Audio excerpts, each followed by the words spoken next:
더 이상 맛이 느껴지지 않아. 프랑스의 베테랑 미슐랭 평가원으로 활동하고 있는 마르코는 이탈리아의 작은 식당에서 눈물을 흘리며 깊은 절망감에 빠졌습니다. 프랑스 미슐랭의 최고 평가원인 그에게 무슨 일이 있었던 걸까요? 도대체 그 작은 식당에서 무슨 일이 있었던 건지 지금 바로 만나보겠습니다. 여기서 잠깐 여러분들의 구독과 좋아요는 영상 제작에 큰 힘이 됩니다. 미슐랭 평가원으로 15년을 일해온 마르코 르그랑은 한때 전 세계 최고의 레스토랑을 평가하며 미식의 정점에서 살아왔어요. 뉴욕의 미슐랭 3스타 프렌치 레스토랑, 도쿄의 초정밀 스시야, 파리의 클래식한 비스트로까지 그가 방문한 곳들은 모두 요리의 예술성을 극한까지 끌어올린 곳들이었어요. 하지만 어느 순간부터 요리가 더 이상 설레지 않았어요. 접시 위에 예술처럼 놓인 음식은 완벽했지만 차가웠어요. 정교한 기술과 창의적인 레시피가 돋보였지만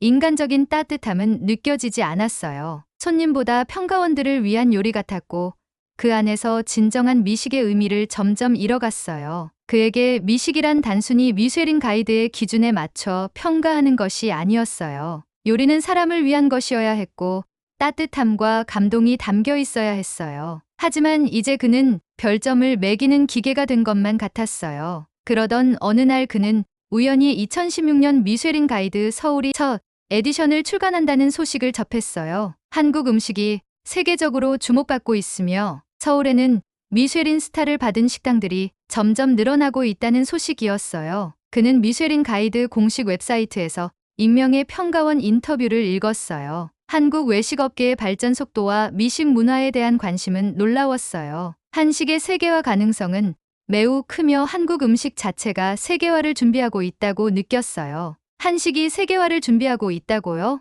한식을 경험해 본 적이 거의 없던 마르코는 이 말이 의아했어요. 한국 음식은 단순히 맵고 짠 음식이 아닐까? 미쉐린 스타를 받을 만큼 정교한 기술과 창의성이 있을까? 그는 미쉐린 가이드 서울을 자세히 살펴봤어요. 한식을 기반으로 한 현대적인 레스토랑이 많았지만 놀랍게도 전통적인 한식당도 미쉐린 스타를 받았어요. 심지어 어떤 식당은 할머니의 손맛이 특징이라고 평가되었어요. 할머니의 손맛? 미쉐린 평가 기준은 보통 완벽한 조리 기술, 창의성, 맛의 균형, 재료의 질 같은 요소들을 중점적으로 평가해요. 그런데 한식에서는 정성, 온기, 따뜻함 같은 단어들이 자주 등장했어요. 그동안 마르코가 방문했던 레스토랑들은 모두 화려했어요. 하지만 정말 사람을 위한 요리였을까요? 마르코는 한국에 직접 가서 그 정체를 확인해 보기로 했어요. 그는 미쉐린 본사의 요청에 서울 출장 일정을 잡았어요. 단순한 평가를 넘어 한국 음식의 본질을 경험해 보기 위해서요. 마르코는 출장을 준비하면서 과거를 떠올렸어요. 그가 처음 미식의 세계에 발을 들였을 때는 단순한 요리 평가가 아니라 음식이 가진 힘을 탐구하고 싶었어요. 음식은 단순히 배를 채우는 수단이 아니라 사람과 사람을 연결하고 문화와 역사를 담아내는 그릇이었어요. 하지만 시간이 흐를수록 평가 방식은 점점 기계적이 되어 갔어요. 식당에 들어가 요리를 맛보고 조리 기술을 분석하고 서비스 수준을 체크한 뒤 별점을 매기는 일이 반복되었어요. 손님들은 요리를 즐기고 있었지만 정작 마르코는 더 이상 즐기지 못하고 있었어요. 그가 마지막으로 감동했던 순간이 언제였을까요? 기억을 더듬어 보니 그것은 뉴욕의 작은 이탈리안 레스토랑에서였어요. 미쉐린 스타와는 거리가 먼 소박한 가게였지만 주인은 손님 하나하나를 챙기며 요리를 만들었어요. 그리고 그가 내어준 따뜻한 리조또 한 접시. 그 리조또는 단순한 음식이 아니었어요. 피곤하고 지쳐있던 마르코에게 위로가 되었고 어린 시절 할머니가 해주던 음식의 따뜻함을 떠올리게 했어요. 그때 그는 깨달았어요. 요리는 별이 아니라 사람을 위한 것이어야 한다는 것을요. 하지만 이후에도 그는 미쉐린 평가원으로서의 역할에 충실했어요. 냉정하고 객관적인 평가를 이어갔고 결국 감동을 잃어버리고 말았어요. 혹시 한국에서는 잃어버린 감동을 되찾을 수 있을까요? 마르코는 한국으로 떠날 비행기 표를 확인하며 자신이 찾고자 하는 것이 단순한 미쉐린 스타 레스토랑이 아닐 수도 있다는 생각이 들었어요. 그렇게 마르코는 새로운 여정을 시작했어요. 서울의 거리에서 마르코는 신기한 경험을 했어요. 유럽이나 미국과 달리 거리 곳곳에서 음식을 파는 작은 식당과 포장마차를 쉽게 볼 수 있었어요. 한국 사람들은 혼자서도 잘 먹었고 여러 명이 둘러앉아 음식을 나누는 모습도 흔했어요. 그는 미쉐린 가이드에 선정된 첫 번째 식당으로 향했어요. 미쉐린 스타를 받은 곳이지만 화려한 장식도 없었고 대형 레스토랑도 아니었어요. 오히려 허름한 외관이었지만 현지인들이 줄을 서서 기다리고 있었어요. 미쉐린 스타를 받은 곳이 맞을까? 고급 레스토랑의 이미지와 달랐지만 그는 직접 확인해 보기로 했어요. 가게 안으로 들어서자 따뜻한 국물 냄새가 풍겼어요. 그는 자리에 앉아 메뉴판을 펼쳤어요. 된장찌개, 김치찌개, 불고기, 비빔밥, 갈비찜. 그는 잠시 고민하다가 갈비찜을 주문했어요. 몇 분 후 음식이 나왔어요. 하지만 갈비찜만이 아니라 여러 개의 작은 반찬과 함께 나왔어요. 이건 뭐지? 그는 작은 접시에 정성스럽게 담긴 반찬들을 바라보며 당황했어요. 유럽에서는 보통 요리가 코스로 나오지만 여기는 모든 음식이 한꺼번에 나왔어요. 이 반찬들은 추가 비용이 드나요? 그가 묻자 주인장이 웃으며 말했어요. 아니요. 한국에서는 반찬이 기본이에요. 그는 이해할 수 없었어요. 고급 레스토랑에서는 보통 요리를 한 접시씩 제공하며 추가 음식은 비용을 지불해야 하는 것이 당연했어요. 하지만 여기는 반찬이 기본으로 제공될 뿐만 아니라 부족하면 더 가져다 준다고 했어요. 이렇게 하면 가게가 손해 아닌가? 그는 반신반의하며 젓가락을 들어 갈비찜을 한 입 먹었어요. 그리고 순간 눈이 커졌어요. 입안에서 부드럽게 풀어지는 소갈비, 짠맛, 단맛, 감칠맛이 조화롭게 어우러진 소스, 깊은 맛을 내는 육수와 함께 퍼지는 향신료의 풍미. 이건 엄청나다. 그동안 미쉐린 스타 레스토랑에서 경험한 요리들은 한 접시 안에서 균형을 맞추는 것이 일반적이었어요. 하지만 한식은 다층적인 맛이었어요. 단독으로도 훌륭했지만 반찬과 함께 먹으면 또 다른 맛이 만들어졌어요. 새콤한 깍두기는 갈비찜의 느끼함을 잡아주었고 고소한 나물들은 갈비찜의 풍미를 더욱 돋보이게 했어요. 쌉싸름한 고추 장아찌를 곁들이자 맛의 균형이 완벽해졌어요. 그는 순간 깨달았어요. 한식은 단일한 요리가 아니라 함께 어울려야 완성되는 음식이구나. 그동안 미쉐린 평가원으로서 다양한 요리를 경험했지만 이런 개념은 처음이었어요. 프랑스 요리는 한 접시 안에서 균형을 맞추고 일본 요리는 한 점 한 점을 섬세하게 완성한다면 한식은 음식들이 어우러지면서 완전한 식사가 되는 구조였어요. 그는 밥 한 숟갈을 떠서 갈비찜과 함께 먹었어요. 밥과 국 반찬이 한데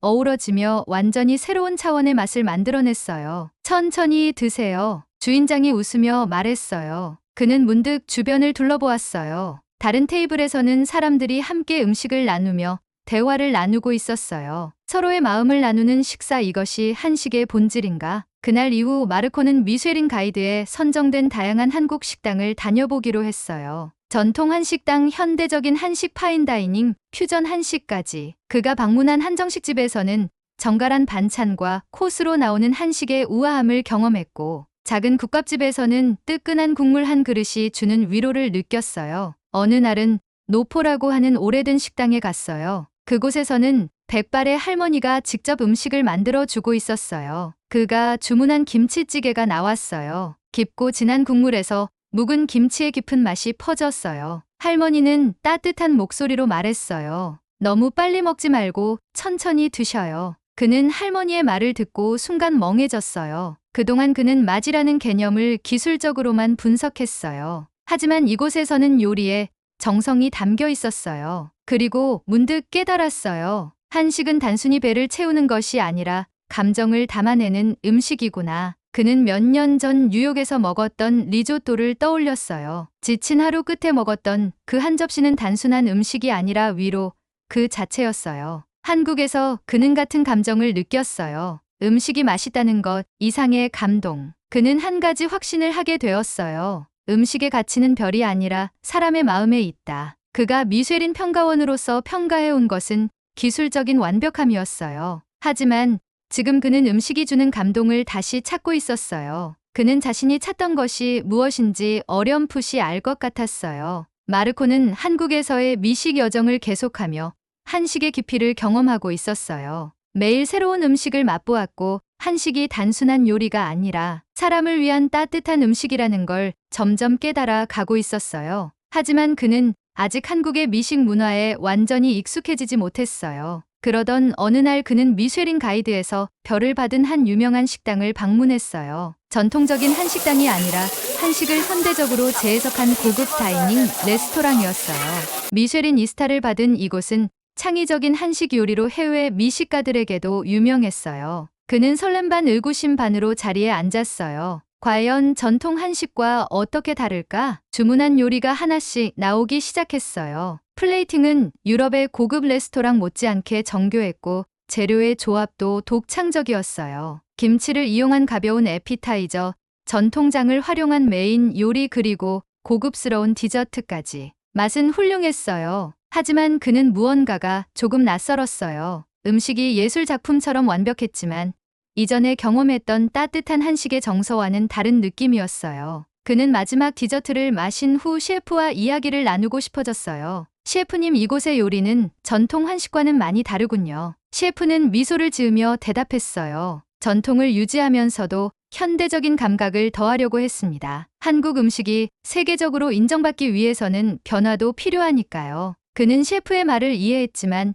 여전히 마음 한구석에 남는 찝찝함이 있었어요. 그는 식사를 마치고 서울의 거리를 걸으며 생각에 잠겼어요. 그러던 중 작은 골목길에서 허름한 국밥집을 발견했어요. 한쪽 구석에서 아저씨들이 막걸리를 마시며 이야기하고 있었고 점원들은 빠르게 움직이며 손님들을 응대하고 있었어요. 마르코는 안으로 들어가 조용한 구석에 앉았어요. 가게는 붐볐고 종업원들은 바빠 보였어요. 그는 종업원에게 메뉴를 물어보려 했지만 바쁜 와중이라 그런지 짧고 무뚝뚝하게 대답했어요. 뭔가 불친절한데? 그는 불편한 기분이 들었어요. 지금까지 방문했던 한식당에서는 따뜻한 환대가 있었는데 이곳의 분위기는 조금 달랐어요. 곧바로 주문한 국밥이 나왔어요. 음식이 이렇게 빨리 나온다고? 마르코는 믿을 수 없다는 듯 놀라움을 떨치지 못했어요. 국밥은 뜨거운 뚝배기에 담겨져 보글보글 끓고 있었고 보기만 해도 깊고 진한 국물이 일품이었어요.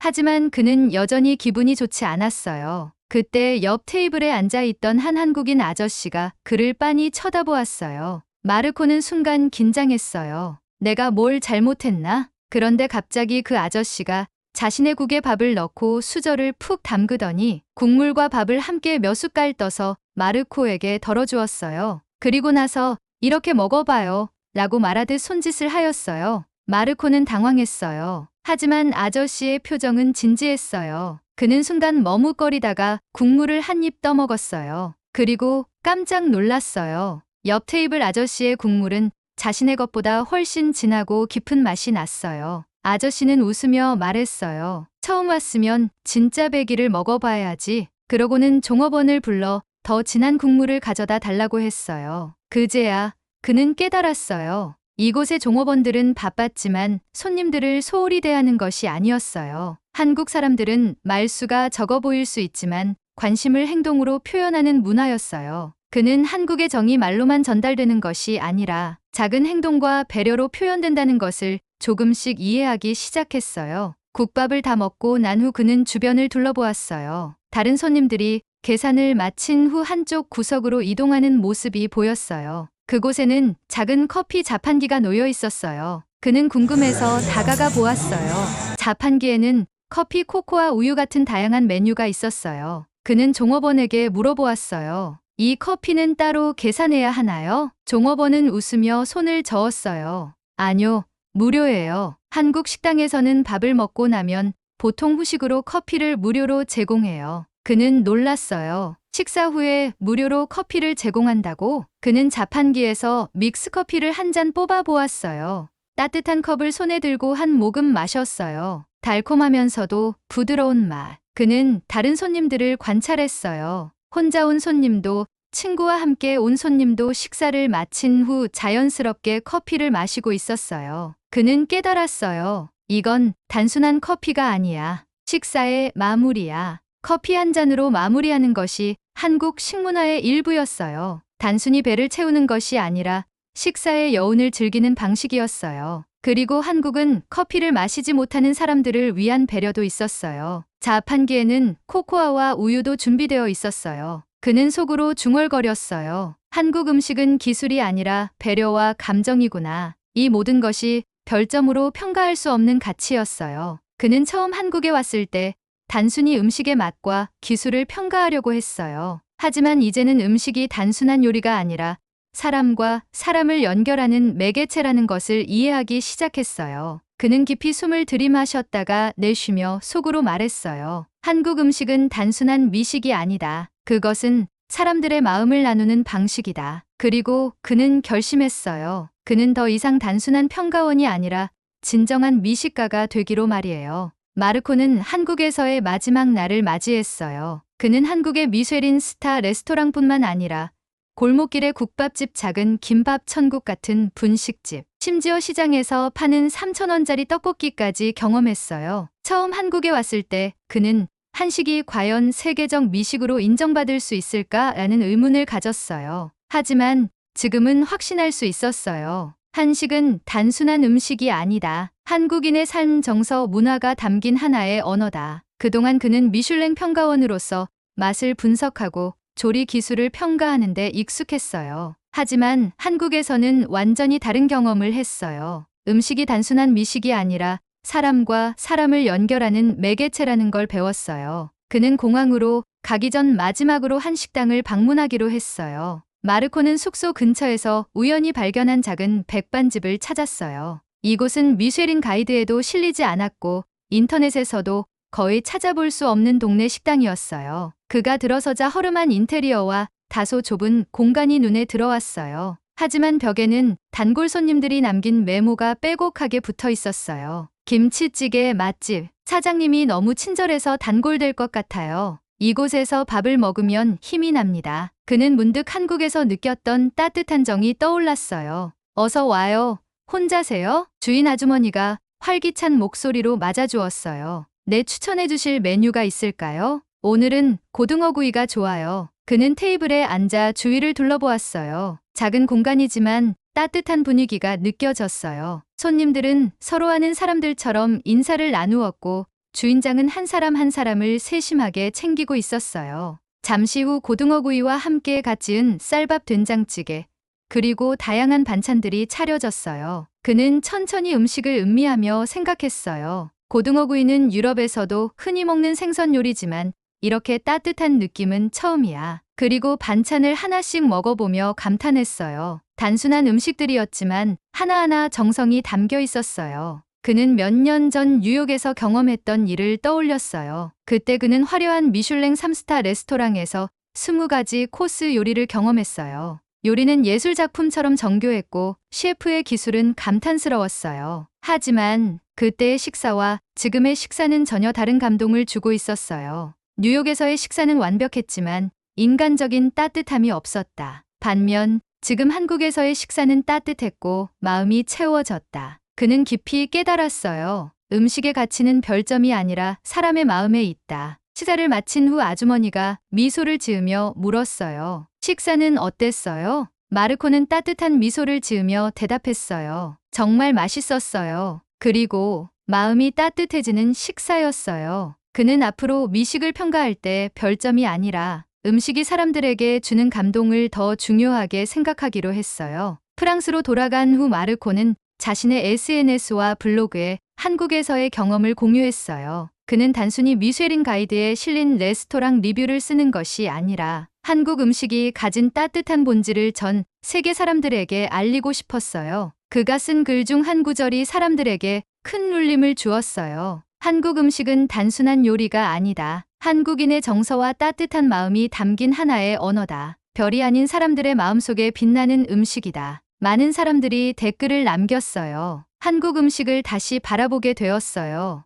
다음 여행은 꼭 한국으로 가야겠어요. 음식이 단순한 기술이 아니라 감정이라는 말이 인상적이네요. 그리고 마르코는 미쉐린 본사에서도 변화의 바람을 느낄 수 있었어요. 미쉐린 가이드는 단순한 기술적 평가가 아니라 사람들에게 감동을 주는 음식을 더 중요하게 다루기 시작했어요. 그러던 어느 날 마르코는 한국에서 만난 셰프로부터 메시지를 받았어요. 다음에 한국 오면 맛있는 국밥 한 그릇 대접할게요. 건강하세요. 그는 미소를 지으며 답장을 보냈어요. 꼭 다시 가겠습니다. 그때는 밥 한 그릇 제가 대접할게요. 그렇게 마르코의 한국 미식 여정은 끝이 났지만 동시에 새로운 시작이 되었어요. 그는 더 이상 단순한 평가원이 아니라 음식을 통해 사람들의 마음을 읽는 진정한 미식가가 되기로 결심했어요. 그리고 한국으로 다시 돌아올 것을 다짐했어요. 여러분 오늘 이야기 어떠셨나요?